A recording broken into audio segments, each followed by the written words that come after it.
प्रहलाद बेटा श्रीहरि,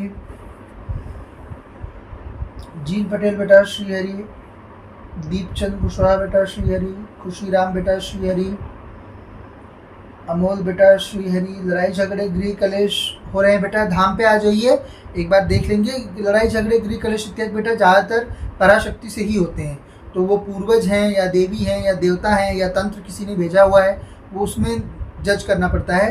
तो एक बार आप धाम पे आ जाओ, गद्दी के सामने बैठने पर आपको जो है वो जानकारी पर्चे पर आ जाएगी और उसके बाद अपना विधान कर लो, सही हो जाएगा घर में सब कुछ। और दरबार इत्यादि देखा करें आप लोग, शॉर्ट्स वीडियोस वगैरह देखा करें, और जो चीज़ें आपकी जीवन शैली में बदलाव करने के लिए गद्दी से बोली जाती है उन चीज़ों को भी घर में अवश्य बदलें। देखो, घर में अगर सुख शांति रखनी है ना, सबसे बड़ी बात है गृहिणियों को प्रसन्न रखो। चाहे पहली बात अलग रहो पर सुखी रहो, ये जरूरी है। घर में कोई जीव तड़पते नहीं रहना चाहिए, इसका ध्यान रखना है। चाहे वो घर की बहुएं हों, चाहे वो घर के छोटे बच्चे हों, चाहे वो घर का छोटा भाई हो या बड़ा भाई हो या माता पिता हो, घर का कोई जीव अन्य जीवों के आचरण से तड़पते नहीं रहना चाहिए।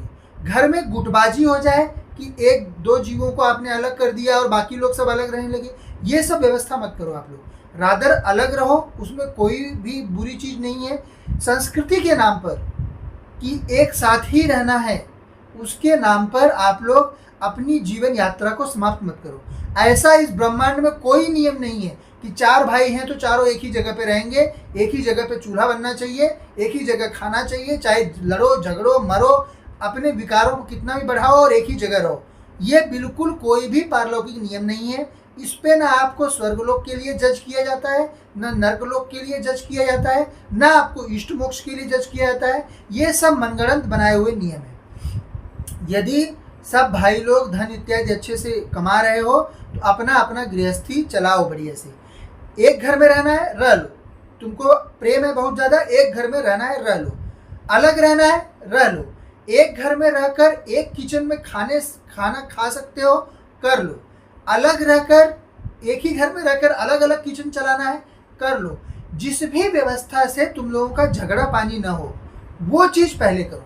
झगड़ते रहोगे और अन्य फालतू की चीज़ें पालते रहोगे कि नहीं, बड़े के बच्चों को छोटा ज़्यादा कमाता है, बड़े के बच्चों अगर वो कुछ भी लाएगा अपने बच्चों के लिए नहीं ला सकता, बड़े के बच्चों को भी लाना पड़ेगा। या फिर 3-4 भाई हैं तो 4 के चारों के बच्चों को लाना पड़ेगा। सोचो इतना कोई कमा सकता है क्या कि 4 लोगों से पैदा हुए बच्चों को सबके लिए सब कुछ कर दे। उसके चक्कर में जो उसके हैं उसको भी नहीं कर पाएगा, वो किसी की संतुष्टि नहीं होगी। तो आप लोग इस तरह के अनरियलिस्टिक नियम जो संस्कृति के नाम पे लगाए गए हैं उन पर मत चलो। अपने जीवन को सब देखो, लोभ मोह मद मत्सर्य काम और क्रोध, ये 6 विकार होते हैं, ये खट विकार हैं। इन 6 की वृद्धि जिस भी चीज़ से होती हो उसको बिल्कुल नहीं करना चाहिए। वो चाहे आपकी संस्कृति हो, चाहे जो भी चीज़ हो, कोई भी बोले। अगर आप लोग लोभ के कारण साथ में रह रहे हो और झगड़ा कर रहे हो कि खाना एक जगह बनेगा तो वेस्टेज कम होगा, बाई कम लगेगी, खाना बनाने वाले कम लगेंगे, मेहनत कम, स्त्रियां सोचती हैं मेहनत कम लगेगी, और उसके बाद रोज रात को बैठ के झगड़े का सेशन, महाभारत का सेशन कर रहे हो, तो उससे बेटर है कि आप लोग अलग अलग रहकर जो खुद कमा रहे हो, जो पुरुष कमा रहा साथ में व्यापार कर रहे हो तो स्त्री को भी साथ में रखो, दोनों जन मिल के अपना समय लगाओ, बुद्धि लगाओ। वो सब चीज़ों में बिल्कुल मनाही नहीं है। आप किस एक के लिए कुछ भी हुआ तो सबके लिए होना चाहिए, ये सब नियम लगा के कोई भी घर बार नहीं चल सकता। ये सब सांस्कृतिक जितनी मूर्खता लगाई गई है, इन सब का धर्म से कोई संबंध नहीं है। सुखी रहो, संपन्न रहो, दोनों जरूरी है। संपन्न रहो, लोभ जरूर होना चाहिए कि धन कमाना है, पैसा कमाना है, परंतु उसके लिए न तो अधर्म करना चाहिए, न किसी अन्य को पीड़ा देनी चाहिए, न ही स्वयं पीड़ा सहनी चाहिए। जितना आवश्यक धन है उसके लिए अवश्य पीड़ा सह लो कि रोटी पानी छत तुम्हारे ऊपर होना चाहिए, शरीर पे कपड़े होने चाहिए, यह आवश्यक है। बच्चों को शिक्षा एक न्यूनतम प्रकार की मिलनी चाहिए, यह आवश्यक है। उसके लिए मेहनत कर लो, परंतु उससे ज़्यादा की प्राप्ति के लिए अनायास शरीर पे कष्ट भी मत लो, ये तुम्हारा लोभ का हो गया। ईर्ष्या मत पालो। अब एक ही घर में रह रहे हो, एक ही साथ में खाना पानी तुम्हारा सब बना रहे हो, और फिर अपने अपने बेडरूम में जाके एक दूसरे भाई की बुराई कर रहे हो, ईर्ष्या पाल रहे हो, उससे हो क्या रहा है? तुम्हारा पूरा हार्मोनल बैलेंस पूरा सब खराब हो जा रहा है, पहली चीज़। तुम्हारे शरीर को हजारों तरह के रोग ग्रसित कर लेंगे, दूसरी चीज़। हर एक शरीर पे 7 पिंडात्मक शक्तियाँ रहती हैं। अगर आप जो भी सोचते रहते हो, जो भी आप लोग जो है मनन करते रहते हो, चिंतन करते रहते हो, जो आपके शरीर पे शक्ति है वह उस चीज़ को क्रियान्वयन करने का प्रयास करेगी। तो जब वो क्रियान्वयन का प्रयास करेगी, आपका ही भाई वो दुखी होगा, उच्चाटित होगा, उससे आपको कुछ मिलेगा। एक दूसरे के प्रति ही आप लोग दिन भर झगड़ा पानी तंटा करते रहोगे, उससे आप लोगों को कुछ मिलेगा? नहीं मिलने वाला। तो इसलिए इन भावनाओं का आप लोग अवश्य त्याग करो। स्त्रियों को, यदि आपके घर में गृह कलेश स्त्रियों के माध्यम से आ रहा हो, तो स्त्रियों को देखिए, पहली बात स्वच्छंदता उसे चाहिए रहती है। वह आपको ब्याह के आई है, आपके पूरे परिवार का सब चीज़ करना वो उसका बिल्कुल भी उद्देश्य नहीं है। उसका मतलब आपसे है, केवल आपसे है और किसी से नहीं है। बाकी आप यदि धर्म धर्म भी नहीं, सांस्कृतिक, वो सांस्कृतिक है, उसका धर्म से कोई लेन देन नहीं है। आप करना चाह रहे हो, जब तक कि आपके माता पिता, भाई बंधु, बहन, ये बच्चे भी, ये लोग जब तक तुम दोनों के बीच में जहर न घोल रहे हो, तब तक इनको साथ में रखो। जब ये तुम दोनों के बीच में जहर घोले, अलग हो जाओ, उनकी व्यवस्था अलग कर दो।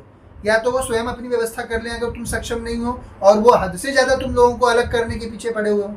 तो ये सब, इस माया को चाहे जिस प्रकार चलाओ, अपनी गृहस्थी को चाहे जिस प्रकार चलाओ, उसका उद्देश्य मूल रूप से इष्ट की प्राप्ति होनी चाहिए। आपका ध्यान अच्छा चलना चाहिए, आपका जप अच्छा चलना चाहिए, आपके विकार कभी भी आपकी संस्कृति पालन के कारण हावी नहीं होने चाहिए। संस्कृति का धर्म से कोई लेन देन नहीं है।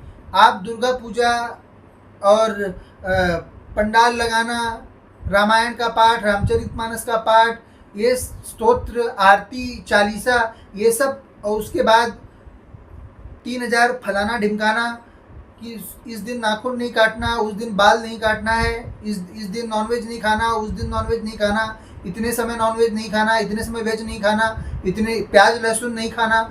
ये सब जो ढकोसलेबाजी है, इसको मन करे तो करो, नहीं मन करे तो नहीं करो। यदि ये आपकी तमस में वृद्धि कर रहा है, यदि इसके कारण किसी अन्य जीव के प्रति आपके मन में ईर्ष्या आ रही है, यदि इनके कारण आपके मन में क्रोध उत्पन्न हो रहा है, यदि इनके कारण आपके मन में लोभ उत्पन्न हो रहा है, तो ये सब कुछ मत करो। आपके मन में अहंकार उत्पन्न हो रहा है, तो ये सब कुछ मत करो। अब जैसे खुद वेजिटेरियन है, उसके बदले में जो भी नॉनवेज खा रहा है उसको हीन दृष्टि से देख रहे हैं, ऐसे वेजिटेरियन का कुछ नहीं होने वाला। उसको कोई मोक्ष नहीं मिलने वाला, कोई इष्ट लोक नहीं मिलने वाला, कुछ नहीं मिलने वाला। वो यहीं पे दोबारा आएगा, सड़ेगा और फिर खुद नॉनवेज भी खाएगा, क्योंकि वो तो इस जन्म के संस्कार हैं, कुल से मिले हुए संस्कार हैं, इसलिए नहीं खा रहा है। कल को कुल की अलग कुल मिल जाएगा, वहाँ पे खाते रहेंगे, तो वहाँ पे खाएगा बैठकर, फिर उसको डिफेंड करेगा। क्यों?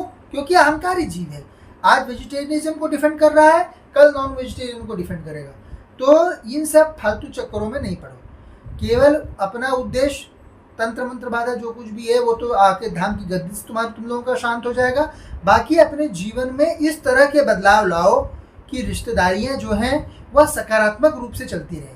जो रिश्तेदार एक दूसरे से नफरत करता है, उसको पूरा काट के अलग थलग कर दो। यदि कोई हर जगह पे एक गंदी मछली है जो कि सबसे नफरत करती है, वो समझती है कि मैं ही सर्वोच्च, मेरे द्वारा किया गया चीज़ ही सर्वोच्च, मैं सबको बता दूं कि क्या करना क्या नहीं करना, ऐसा कोई जीव दिखे तो उसको काट के अलग थलग कर दो एकदम से, क्योंकि उसको तुम संतुष्ट नहीं कर सकते। तो उसको संतुष्ट करने के पीछे पड़ो मत, उसको अलग कर दो।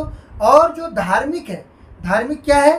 देवता का जप, देवता का ध्यान, देवता को दिया गया यज्ञ, देवता को दी गई बलि, इतना ही चीज़ धार्मिक है। ये मूल करो और इसके साथ में बाकी जितना हो जाए उतना करो। और ये सबको अपना अपना करना है, हर दंपति को अपना अपना करना है। ये नहीं कि भाई बंधुओं के साथ मिलके जो है हमने किया तो वो कर्म फिर उसका फल भी बट जाएगा, फिर वो सबको उतना उतना फल नहीं मिलेगा, सबका फल भी जो है वो बट जाएगा।